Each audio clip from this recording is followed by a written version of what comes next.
Welcome to Scrapple TV.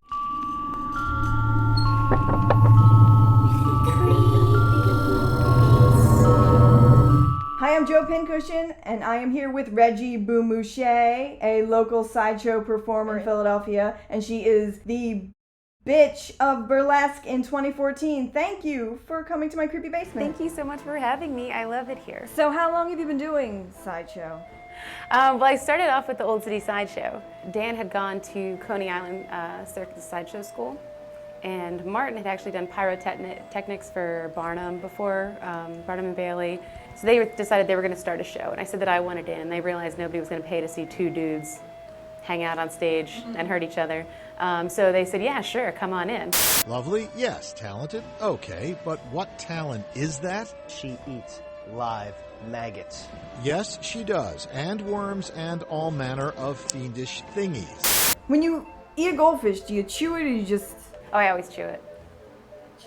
Yeah, I had a bad experience once. I had forgotten to get worms and fish, so I went to this pet store, and the woman hands me the bag, and I was like, oh, could I get like a smaller one, you know, some smaller fish? And she was like, well, what size tank is it going in? And I was like, this size tank. And she was like, are you gonna eat this fucking fish?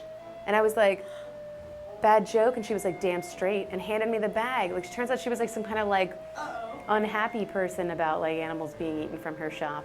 And so I bought this fish. She is aware that the fish are eaten on a regular basis around the world. They're feeder fish. She just didn't want a human to eat it, I guess. She was really bent out of shape about it. And so I got peer pressured into buying this fish because I felt weird arguing with her. And then I go back to this place, and like as I swallow it, like the fins, like it starts kind of like fighting, like so it opens its gills like in my throat, like cuts my throat in here, and I'm like coughing. I coughed this fish back up, and I was like, I just have to chew these things from now on. I can't even handle this happening to me. Like the inside of my throat hurt for like days. It sucked. I saw this great picture of you with the welding belt. What do you call that? A codpiece? Yeah, my codpiece. What is the whole idea behind it? A lot of people do grinding codpiece acts. My new codpiece actually has rods that come out of it, but the old one that you saw is basically like high carbon steel on top of low carbon steel, so that way I can like grind different places on it and it'll make different types of sparks.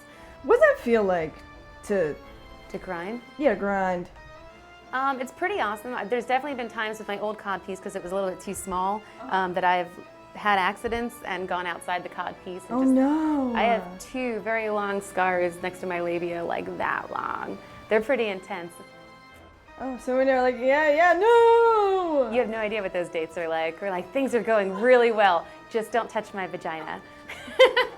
I ripped it open with an angle grinder yesterday. And then they're like, all right, bye. What's it like to perform in Philadelphia? It's tough. I think it's getting better. There's a lot of sideshow performers and burlesque performers that are trying to infiltrate Philadelphia now, because Philadelphia is incredibly affordable to live in. The venues are really receptive to having the shows, and there's no shortage of producers. Part of the problem is that we should all respect each other's time and be making sure that we're all getting paid adequately.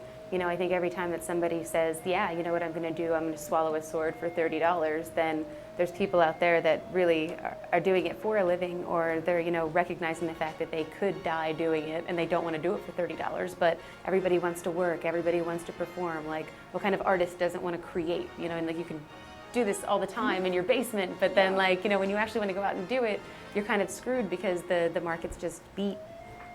So, you have a show coming up at the Franklin Institute. Yes, on August 12th, as part of their retention to bring back people that normally don't have kids or aren't children. They have an after-hours event now for new exhibits, and they're doing the science of the circus. I know, it's going to be cool. They're going to have a bunch of things set up, like they're going to have funnel cake air being blown in there, and then the people explaining why, what that triggers in your brain and why you feel a certain way about the circus, and I will be breathing fire and performing in the Franklin Institute, which I think is so baller. That sounds like such a great event. It's going to be really sweet. You can come, get wasted, see a great show, and do cool things at the Franklin Institute. Well, thank you so much for coming to my creepy basement. And I'm serious. Next time we'll get our sleeping bags down here. We'll have a little sleepover, and you can teach me how to ankle grind. That'd be awesome. I would love to do that. Do I have to bring my own codpiece? Yeah, it's BYOC. I'm going to suggest goggles, too, because you're a noob. Okay.